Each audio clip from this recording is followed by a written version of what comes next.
Today on Fresno State Focus, DACA students open up about their college experiences and their fears of deportation. Also, we take to the grill of a hot taco truck in town and find out what it's like to run the family biz. Plus, we'll take a look at the Fresno State football players who are battling it out for starting quarterback. Fresno State Focus starts now.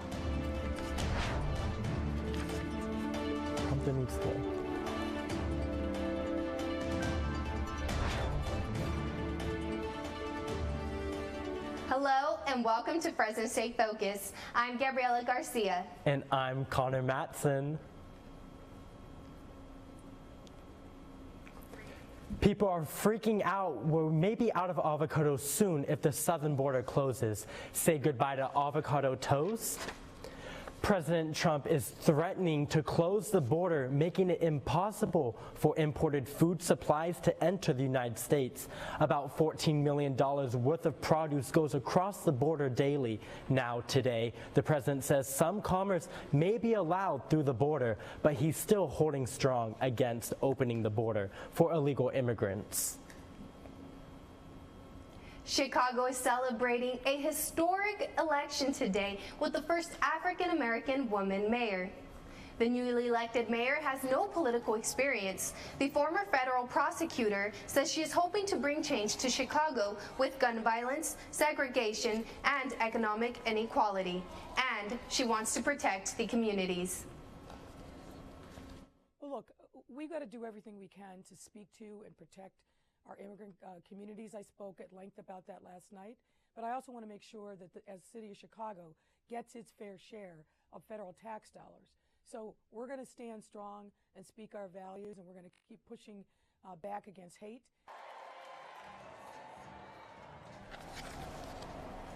She will be the first woman and openly gay mayor of Chicago.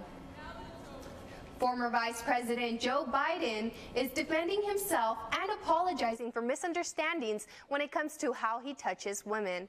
Two women recently said the former vice president made them feel uncomfortable. Biden shared a video on Twitter today saying how he will be more mindful about respecting personal space in the future.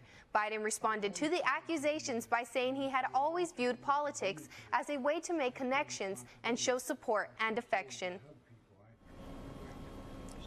An Indiana school system is testing a new program that will reuse a perfectly good food that would normally go into the trash. The school has partnered with Cultivate, a food rescue group, to turn it into a take-home meals for hungry kids. This new program is just getting started and hopes to expand to all 21 schools in Indiana School District. Students who are here under the DACA program, Deferred Action for Childhood Arrivals, have a lot of challenges to overcome.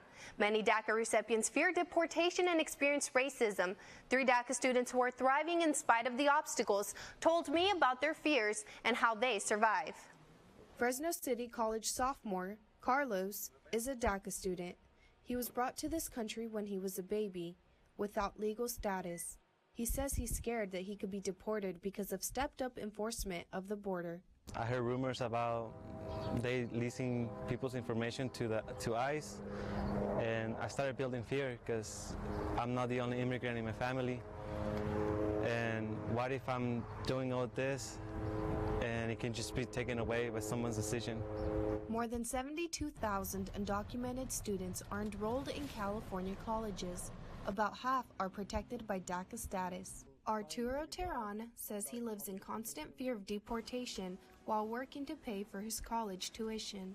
Having to find like a job without the proper documentation is kind of stressful because you never know when somebody could report you or somebody like from the authorities could come and just take you away. Fresno State alumna Nancy Barragan says that as a former DACA student, she was afraid and uncomfortable to ask for help. I think asking for help, trying to find someone who you feel comfortable with, disclosing your legal status, and just having these normal conversations with is really hard. And when I was in freshman in college, I didn't know who to turn to. Barragan graduated last year and now has a full-time job. But for many DACA students, Fear of deportation is their everyday reality. For more information about DACA, you can visit the Dream Success Center in the Joyal Administration Building, room 224 on the 2nd floor. The Dream Success Center is open Monday through Friday, 8 a.m. to 5 p.m. Coming up on Fresno State Focus, reporter Cedric Hood shows us some fun things to do this weekend and a cool place to relax when you're on campus. Plus, artist who displays their art but doesn't sell it? Why? All that when we come back. Plus, a focus on your weather. Success. At Fresno State, it's no secret. It's discovering new ways to change our world. It's creating opportunities as diverse as our community itself. It's in the distinction of our graduates as they lead us into the future. Success is no secret at Fresno State. It's our mission.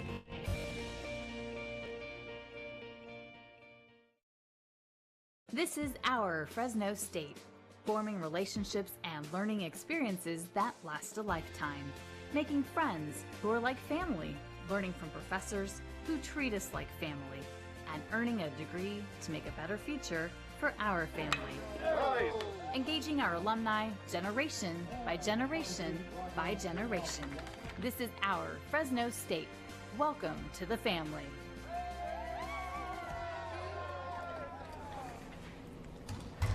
Hello, I'm Connor Matson, and right now we have a focus on our weather. And look at, this is our sky cam right at Fresno State showing partly cloudy skies. But let's move on to national weather. So we have weather all across the country, and we look on the East Coast over here. We have a huge storm right up here bringing very heavy rain to the East Coast. But let's move on to the West Coast right over here. We have partly cloudy skies all across from Idaho all the way down to Baja, California. But let's take a look at our western satellite right here. We have 4 low pressure systems building up all along the whole Pacific coast here. Let me move so you guys can see this. We have that one building up right out there, and that's going to bring us rain here in a few days. Then let's get our current temperatures right here. We have Shaver Lake at 53, and then Merced right over there at 69. So it's pretty much low 70s throughout the valley, high 60s. But when we get tonight, temperatures are going to drop to low 50s, high 40s, like Visalia down there at 51. And Modesto up there at 53, but then Shaver Lake is up in the mountains, so it's obviously going to be cold, and that's going to be right there at 32 degrees. And then our air quality is going to be beautiful, so it's good all the way across the whole valley. Let's get a glimpse of this from Madera, Fresno, Kings, Tulare, and Merced. It's a beautiful day all across the whole valley. And let's move on to our extended outlook, our 7-day forecast. We're going to start right over here on Wednesday, cloudy Wednesday and Thursday. So tomorrow it's going to be high 60s. And then that low pressure system that I was talking about, it's going to come in on Friday and bring us rain in the afternoon. Then Saturday, Sunday, Monday is also going to be cloudy. And then lastly, Tuesday right there, it's going to be partly cloudy. So a light jacket, low 70s, you'll be fine. And that's a focus on the weather. Here's Tori with a tasty meal on wheels. Thank you so much, Connor. So I'm going to show you how one family's passion for fresh local eats turned into a successful family-run business. Is it? Yeah. Okay. Yes. Do you like any salsas? So who doesn't love tacos? You might see a bright teal taco truck around Fresno at events like Art Hop or right outside coffee shops in downtown Fresno. This is the Taste Kitchen's food truck, family owned and operated for 4 years. The owners will tell you it's not easy starting a business from scratch. Well, it's been a lot of ups and downs, you know, with the restaurant business. You know, it's always a risk starting off. You don't know how it's going to go. We've been blessed and, you know, thankful that things have been going pretty good for us. The Francos say in this home away from home, teaching family values is important, along with the values of hard work. It's been challenging, but it's also shown our kids that, you know, through hard work, you know, you can accomplish your goal, your dream. And one of those dreams for this family was to open up a restaurant, and they did it. While Martin runs the food truck, his cousin Jaime Rosas helps run the restaurant. But make no mistake, sometimes working with your family members can be challenging. You know, at the end of the day, you know, no matter how rough the day is, you know, it's restaurant business. If someone gets mad at each other, oh, you spilled something or you took out order wrong, it's not nothing personal. It's just, it's for the business, And I think we all learned to not take that personal and just, family aside, then business, then at the end of the day, we're always going to be, family and working together.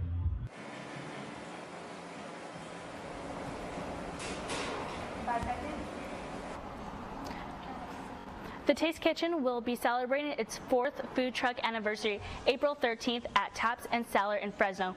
Back to you, Gabby. Now let's talk about our health. As college students, being healthy is sometimes one of the last things on our mind. Cynthia Galvin is a health education specialist at the Fresno County Department of Health and is here today to share with us a couple of tips on how to stay healthy. Hi, Cynthia. Thank you for being here today. Hi. So can you tell us what are a couple of those tips that you have for us on staying healthy? Well, for sure, a good tip is just balance. Balance and moderation and kind of just eating the My Plate way. Definitely. So what is exactly the My Plate? Well, I bought a little plate. So this is the My Plate, and it consists of 5 food groups. So we have our fruits, our vegetables, grains, protein, and dairy. So it's always important to eat all 5 food groups. That's actually a very nice presentation to be able to separate it. What would you like if students were going grocery shopping? What would be like affordable items that you would say would fall into those groups? So definitely looking at the fruits and vegetables that are in season. So when there's fruit and vegetables that are in season, they're usually cheaper versus when they're out of season, it's a lot more expensive. And also just planning, so going to the grocery store and having a list and making sure you're buying what's on your list versus, oh, I'm going to grab this, I'm going to grab that, and it adds up. So definitely. What would you say would be some of the food items that should be recommended for students on their list right now? Definitely just having some fruits, some vegetables like bananas, apples, zucchini. I know that's kind of hard to eat sometimes. And then some whole grains, so whole wheat bread, toast. So you can make toast and avocados, how we were talking about earlier. The avocado toast, super good. I know I'm guilty. I eat a lot of avocado toast. We do have here, I see you brought some very cool props with us. So can you tell us a little bit about all of this that you brought in today? So we brought in some samples or some examples of sugar. A big contributor to eating extra calories and being extra weight, is sugar sweetened beverages. So here's an example of a 20-ounce soft drink, so soda. Oh, wow. And this is how much sugar's in a soda. And that is just 20 ounces. That is a lot of sugar. And then we have other examples, sports drink. This is only a 20 ounce as well. And it's just something that there's a misconception that it's healthy, but there's a lot of added sugar in there. And then the big surpriser is our fruit smoothie. So this is a 20-ounce fruit smoothie. Wow. So this is more than a soda. And then our energy drink, because I know college students, I used to be there. I used to drink a lot of energy drinks, and I would drink 2. And this is just a 16-ounce can. So. Wow. And what was that last one? This one is a mocha freeze coffee drink. Yeah. So. Why do you think that there would be way more sugar in the fruit smoothie as compared to the soda drink? I think because there's natural sugar as well from fruit, and also the added sugar that we put on top of the fruit. Oh, wow. Yeah. That definitely scares me into drinking like soda pop and mocha drinks and all of that. Yeah. If you would like more information, you can head over to the fcdph.org. We've been talking with Cynthia Galvin from the County Department of Fresno Health. Thank you, Cynthia, for joining us. Thank you.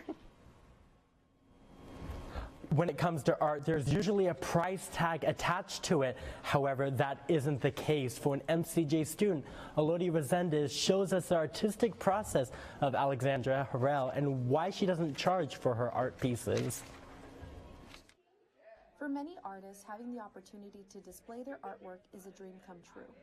To be able to sell their pieces, now that's success. But for one local artist, letting go of a painting just isn't that easy. I get really attached to my art, so when I'm working on it for such a long time and like putting so much effort and like emotion into it, and then it finally is done and I'm like so happy with it, it's kind of hard to part with it sometimes just because it means so much to you. Alexandra Harrell is a self-taught artist. She used paintings as a way to personalize her bedroom walls. Alexandra usually works on her pieces in the comfort of her own bedroom.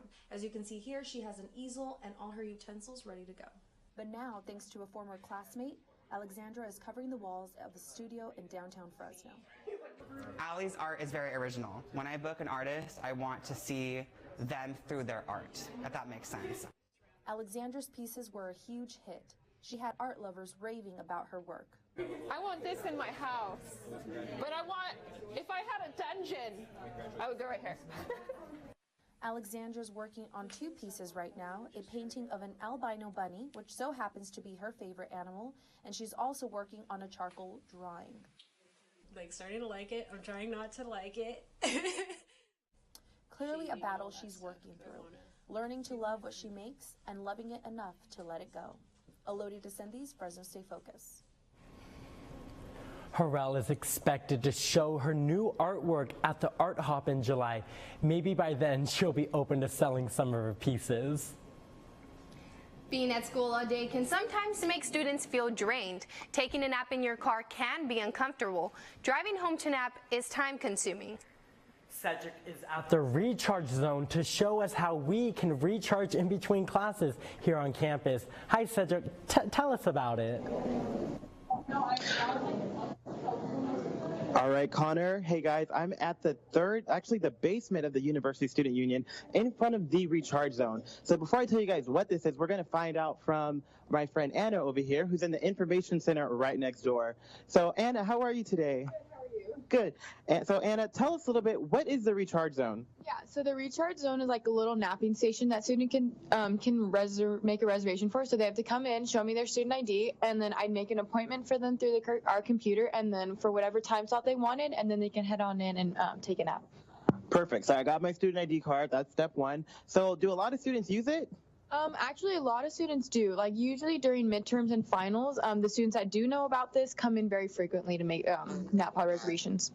Perfect. And what's beneficial about using the Recharge Zone? I feel like students that have like a lot of classes throughout the day and are on campus for a long time benefit coming here because they get like a little jump start once they take a nap to finish off the rest of their day. Thank you, Anna. So I'm good to go, right? So I'm actually going to head over there right now, and I'm excited because I had classes today. I've been working on a show, so let's see what it's like. So as you can see, it's really nice and blue in here, actually. So I see that it has like some scenery of like waterfalls on the wall. There's blue lights and everything, and there's 2 little pods, so you can definitely bring a friend in here or bring someone. So if you sit right here, I'm going to try to get comfortable a little bit for you guys. And it even check that out. You can even adjust the seating, you can adjust the grip. I don't think it has a massager on here, but the seats look very comfortable and things like that. And I enjoy the blue lights. There's a little bit of music going on. There are wipes so that you can make sure you get it nice and clean because you never know who is sitting prior to you. But as far as that goes, I think I'm going to take a nap here. I got my student ID card, so it's super easy. And I think that all students should definitely check this out if they haven't.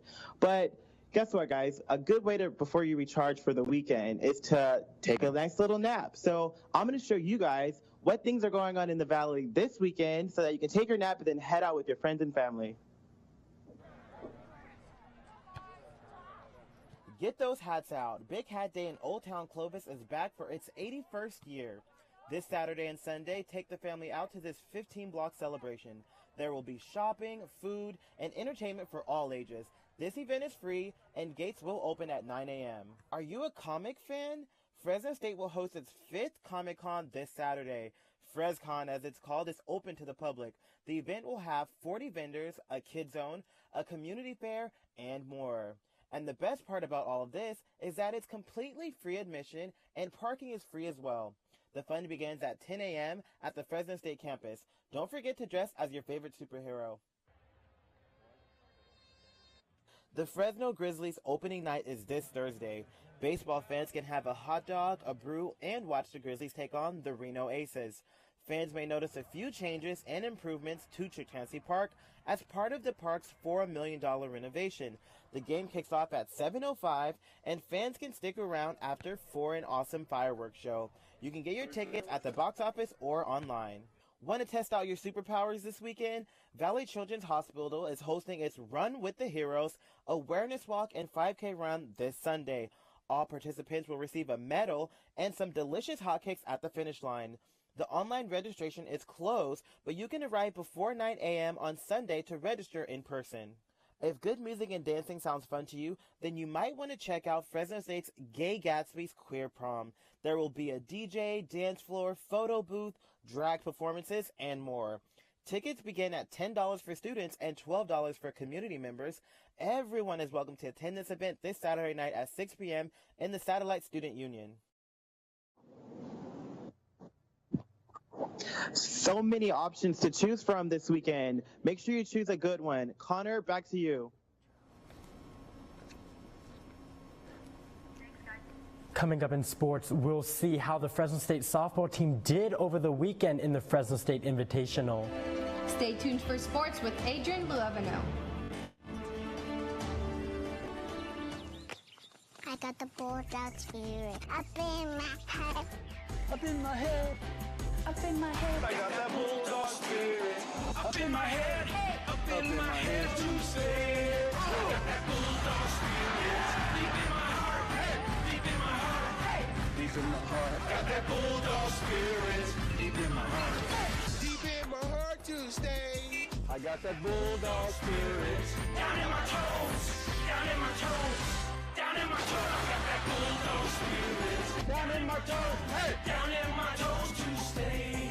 I got that bulldog spirit up in my head, deep in my heart, down in my toes. I got that bulldog spirit all over me to stay. I got that bulldog spirit deep in my heart. Deep in my heart, deep in my heart. I got that bulldog spirit. Success. At Fresno State, it's no secret. It's discovering new ways to change our world. It's creating opportunities as diverse as our community itself. It's in the distinction of our graduates as they lead us into the future. Success is no secret at Fresno State. It's our mission.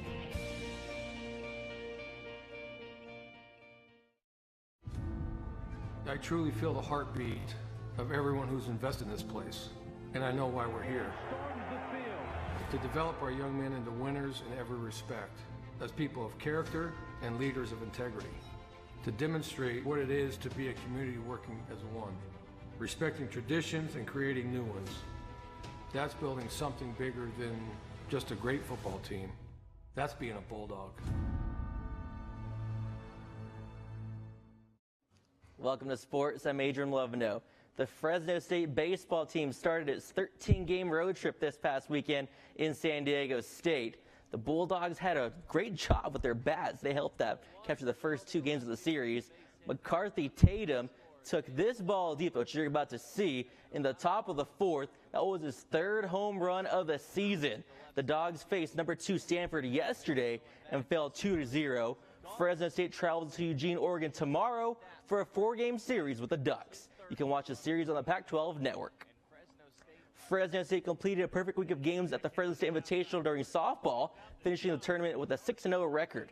Fresno State got help from their pitcher Haley Dulcini. She had two wins on Sunday, throwing 5 shutout innings with 6 strikeouts to earn the win versus Santa Clara. She picked up her 2nd save of the year with a perfect 9th inning against CSU Bakersfield. The Dogs return to the Mountain West play this weekend with a 3-game series in Las Vegas at UNLV.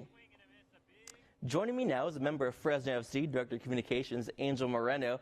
Angel, you're a Fresno State alum, so welcome back. Thanks for having me. Glad to be back. So 3 games into the season, Fresno FC is. How have they been doing so far?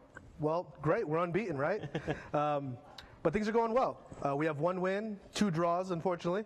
Not too many of us are fond of ties after I think we got 13 last season, but we're off to a good start. Very promising start, and it's going to be a really, really good weekend this weekend. A huge weekend you mentioned with Phoenix Rising on the road. How tough is that early on this season? Well, as our viewers will know, they're the Western Conference defending champions, and fortunately, to our advantage, Didier Drogba has retired, so we won't be facing him. That's good. We didn't face him last year. He was out with an injury, but it's going to be a big game. It's a very, very big game. Phoenix is always a top team in the Western Conference.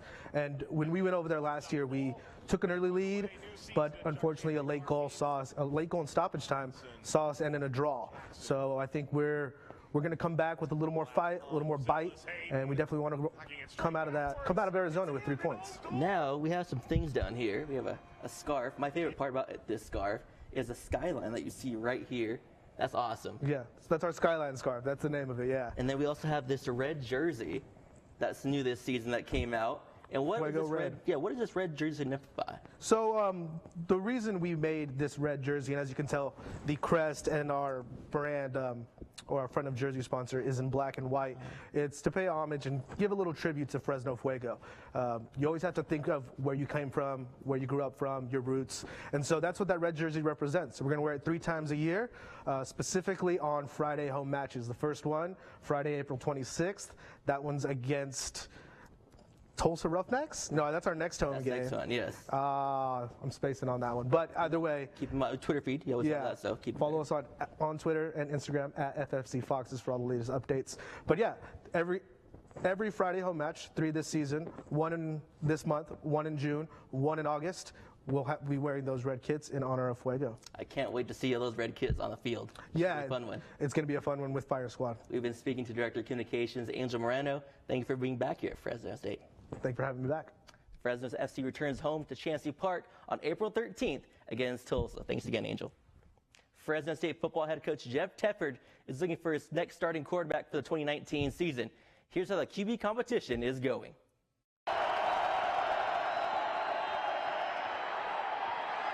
Gone are the touchdown completions from quarterback Marcus McMarion in 2018. Fast forward to this spring, and there are 3 quarterbacks vying for the starting job. Senior Jorge Reyna, redshirt freshman Stephen Comstock, and freshman Ben Wooldridge. You can only have 1 quarterback on the field, and offensive coordinator Ryan Grubb believes the spot is there for the taking. I think it's wide open, and I think that that's something that's going to continue to be obviously a competition daily, and not just the effectiveness of what routes they're throwing, how they're throwing them, but also being the voice and the leader of this offense. Reyna was the leader last year, playing in 11 games as the backup quarterback. For head coach Jeff Tedford, it's time for Reyna to take the next step in the QB process. Jorge, he's been in that role as a backup before, but now all of a sudden, he's getting more reps, and so it's a process for all of them. It has to be open competition. It's healthy for us.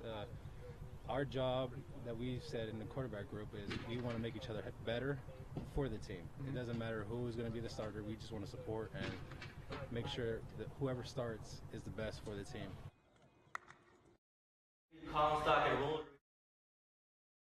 Team rules. Bulldog fans have the opportunity to get their own glimpse of the QB battle on April 13th during the spring preview. The event at Bulldog Stadium is free, and fans are encouraged to attend at 10:30 a.m. That's your focus on sports. DeAndre, what do you have for us at the monitor? Speaking of sports, Adrian, the Fresno Grizzlies opening game is tomorrow. The Grizzlies will take on the Reno Aces in a 5-game series Thursday to Monday. The Grizzlies are now the AAA affiliate of the Washington Nationals and look to keep producing great prospects for the next level after doing the same in the past years for the Astros and the Giants. One prospect by the name of Adrian Sanchez was just recently called up to the Major League club because shortstop Trey Turner got hurt yesterday. Not only is the Major League franchise different, but as Cedric mentioned earlier, Chuck Chansey Park also has some big changes, including a new splash park and a totally different left field area of the stands. Tomorrow's game starts at 7:05. Back to you, Connor and Gabriella. Finally today, thousands upon thousands of jellyfish can be seen along the Channel Islands harbor in Oxnard right now. The jellyfish have been gathering in large numbers in the harbor since mid-March. The species of jellyfish appear translucent white and do not sting. According to ecologist and Professor Sean Anderson, winds and currents are pushing the sea creatures into the coves, which makes them more visible. It's not clear how long the jellyfish will keep hanging out in Oxnard. And that's it. Thank you so much for joining us. Don't forget to check out our social medias, Instagram and Twitter at Fresno State Focus.